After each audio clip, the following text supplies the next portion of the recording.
memberikan coklat akan kalah dengan yang memberikan seperangkat alat sholat.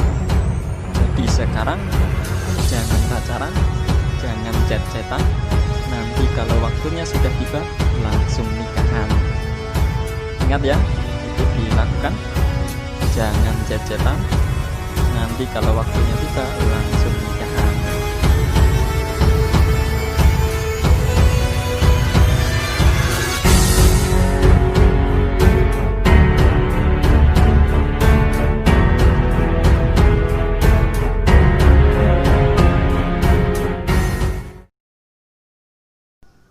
Assalamualaikum warahmatullahi wabarakatuh. Pada kali ini kita akan belajar bab 5, yaitu pergaulan bebas dan zina. Sebelum kita mulai materi, mari kita dengarkan bersama-sama dalil zina, yaitu surah Al-Isra ayat 32 dan surah An-Nur ayat 2. وَلَا تَقْرَبُوا الزِّنَا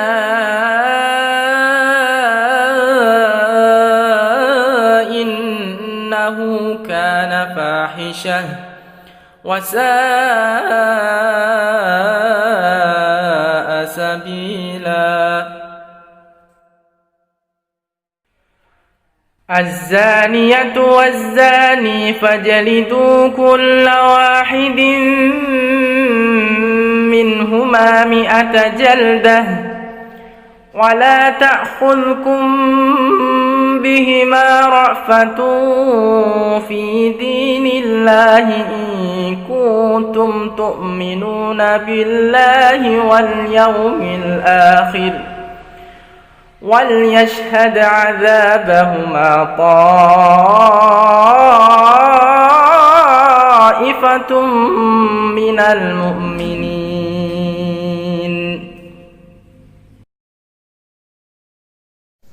Baiklah, kita akan masuk ke materi.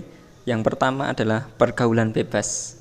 Nah, kita sering membaca di media sosial tentang pergaulan bebas, berita-berita tentang pergaulan bebas, dan mungkin juga banyak di sekitar kita yang terjadi pergaulan bebas. Namun sebelum kita masuk lebih dalam, kita harus tahu dulu apa itu pergaulan bebas.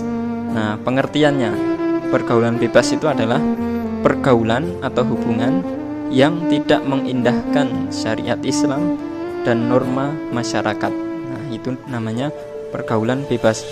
Dan pergaulan ini terjadi atau menjangkit pada remaja atau laki-laki dan remaja putri atau perempuan. Dimulai dari kenalan, kemudian saling mengirim pesan WA dan lain-lain, akhirnya saling tertarik. Nah, disinilah tahap awal dari pergaulan bebas. Jadi ketika laki-laki dan perempuan rutin WA-an atau SMS-an atau bahkan teleponan, ketahuilah bahwa itu adalah pintu pertama pergaulan bebas. Karena apa? Karena perempuan itu kalau dia diberi perhatian atau disentuh hatinya, maka pribadi perempuan itu akan langsung memberikan seluruh hatinya.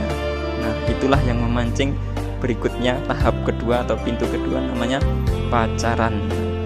Pacaran ini sangat marak sekali di kalangan remaja dengan dalih bahwa kita hidup harus dengan cinta.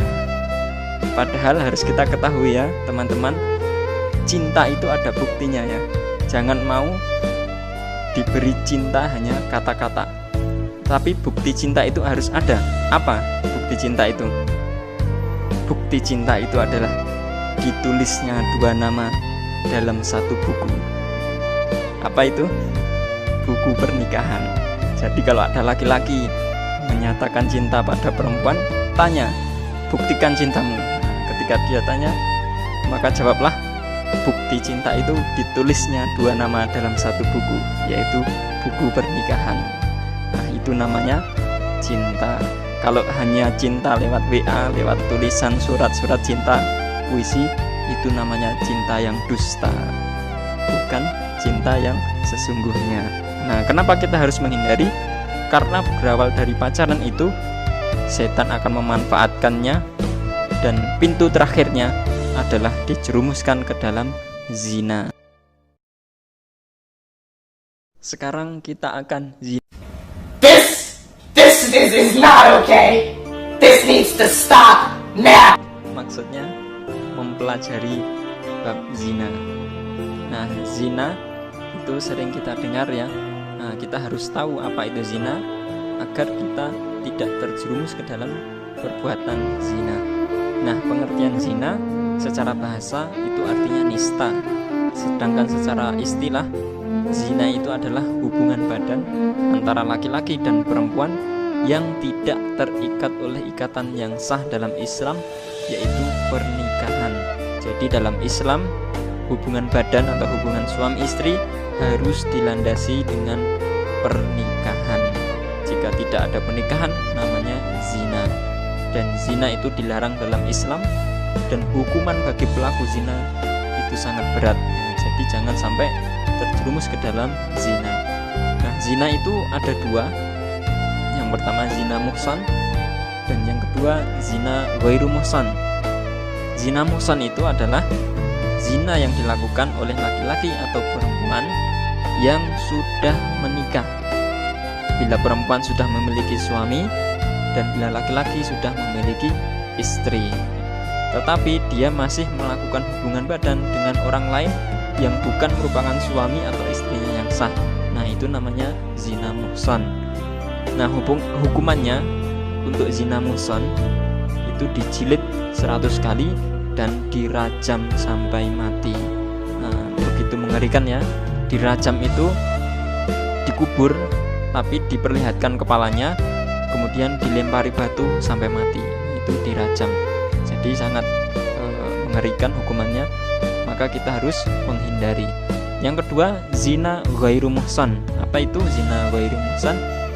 Zina ghairu muhsan itu hubungan badan atau zina yang dilakukan orang yang belum menikah. Nah, misalnya remaja atau gadis yang belum menikah. Nah, itu namanya zina ghairu muhsan. Nah, hukumannya untuk zina ghairu muhsan itu didera 100 kali dan diasingkan selama 1 tahun. Nice. Tapi untuk dilaksanakan hukuman zina itu ada syarat yang harus dipenuhi, karena tidak main-main ya. Karena hukumannya itu berat, maka harus ada syarat yang dipenuhi apabila seorang itu melakukan zina. Nah, syarat yang harus dipenuhi untuk terlaksananya hukuman zina itu ada 4. Yang pertama, hukuman itu harus dilihat atau disaksikan oleh 4 orang laki-laki yang adil. Disaksikan dengan mata kepala, dan mereka yakin bahwa itu adalah perbuatan zina, tidak ada keraguan. Apabila ragu, maka batal kesaksian dari 4 orang laki-laki yang adil. Yang kedua, 4 orang itu adalah beragama Islam. Jadi orang yang adil, sudah balik dan beragama Islam. Itu saksi yang menjadi saksi yang melakukan zina, sehingga untuk menjadi bukti dilaksanakannya hukuman zina. Yang ketiga, setiap laki-laki itu yang 4 laki-laki yang adil itu tadi harus benar-benar menyaksikan dengan mata. Tidak boleh hanya dengan rekaman video, atau tidak boleh hanya dengan kabar dari orang lain, tapi harus benar-benar menyaksikan perbuatan zina itu. Jadi 4 saksi harus menyaksikan dengan mata kepalanya sendiri-sendiri. Dan yang terakhir, apabila salah satu dari seorang 4 saksi itu ada yang membatalkan kesaksiannya, maka hukuman zinanya batal, dan 4 orang itu justru dijatuhi hukum penuduh zina. Nah, itu adalah syarat terlaksananya zina, harus disaksikan oleh 4 orang saksi yang adil, balik dan beragama Islam. Kemudian mereka yakin tidak ada perdebatan di antara 4 saksi. Kemudian mereka melihat dengan mata kepala sendiri, menyaksikan langsung perbuatan zina. Nah, itu tadi syarat terlaksananya hukum zina, yang dijilid, kemudian dirajam, kemudian dicambuk 100 kali. Itu ada syaratnya untuk dilakukan. Nah, yang terakhir, cara menjauhi zina. Nah, ini penting ya. Sebagai remaja itu darahnya masih panas, masih mudah tergoda, masih mudah terjerumus. Nah, kita harus hati-hati bagaimana cara menghindari zina. Yang pertama, tidak berduaan dengan yang bukan mahram, lawan jenis yang bukan mahram. Hindari itu ya, hindari berduaan, karena yang kalau berdua yang ketiga adalah setan, jadi hindari. Kemudian yang kedua, untuk perempuan tutuplah aurat dengan baik ya, tutup aurat dengan baik. Karena apa? Yang menarik laki-laki atau nafsu laki-laki itu adalah aurat, apabila aurat tidak dijaga dengan baik. Nah, untuk menghindari ketertarikan laki-laki, jagalah aurat dengan baik. Yang ketiga, hindari tempat-tempat maksiat, misalnya tempat-tempat untuk pacaran, tempat-tempat untuk minuman keras, tempat-tempat untuk kumpul-kumpul yang campur baur laki-laki dan perempuan, itu hindari agar kita tidak terjerumus dalam pergaulan yang salah dan akhirnya masuk terjerumus zina. Dan yang keempat, tidak mendekati hal-hal yang menjerumuskan ke zina. Nah, tadi seperti yang saya sampaikan di pergaulan bebas ada tahap-tahapnya ya. Tahap pertama bisa saling memandang, jatuh hati pada pandangan pertama. Nah, itu dihindari. Kalau melihat orang cantik atau orang tampan, tundukkan pandangan ya. Karena kalau tidak tundukkan pandangan, maka hatimu akan jatuh padanya ya. Jadi tundukkan pandangan, jangan saling memandang. Itu untuk menghindari zina. Yang berikutnya, jangan suka atau sering komunikasi dengan lawan jenis, misalnya chat WA, SMS, apalagi telepon, karena itu pintu hatimu akan terikat olehnya. Nah, jadi kalau sering WA-an, sering berkomunikasi, itu berisiko hatimu akan terikat atau terpaut olehnya, terutama yang perempuan ya, hatinya mudah luluh biasanya. Kemudian yang berikutnya, hadiri majelis taklim ilmu agama. Nah, itu untuk menguatkan iman. Agar iman kuat, maka hadiri majelis taklim ilmu agama, atau bahasa mudahnya pengajian. Yang terakhir, perbaiki ibadah, baca Quran, sholat, zikir. Nah, itu diperbaiki, insya Allah akan menguatkan iman kita, menguatkan hati kita. Percayalah, kalau kita menjaga diri dengan baik, menjadi orang yang soleh solehah, nanti kalau waktunya yang tepat, Allah akan datangkan pasangan yang baik juga, yang soleh juga, yang solehah juga. Jadi jangan buru-buru menunaikan cintanya, memberikan cintanya. Saat ini berikan cintamu hanya untuk Allah SWT, agar kelak kamu juga mendapat pasangan yang juga mencintai Allah SWT. Terutama perempuan yang biasanya digoda laki-laki, didekati laki-laki, maka ingatlah ya, laki-laki yang baik itu bukan yang menyatakan cinta padamu, tapi laki-laki yang baik itu adalah yang berani datang pada orang tuamu. Jadi kalau ada laki-laki menyatakan cinta padamu tapi tidak berani datang kepada orang tuamu, dia sedang berdusta. Jadi ingat ya, yang memberikan coklat akan kalah dengan yang memberikan seperangkat alat sholat.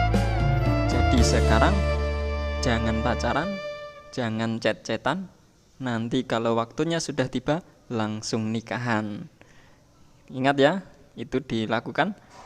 Jangan chat-chatan, nanti kalau waktunya tiba, langsung nikahan. Nah, itu saja materi kita pada kesempatan kali ini. Jangan lupa bahagia. Assalamualaikum warahmatullahi wabarakatuh.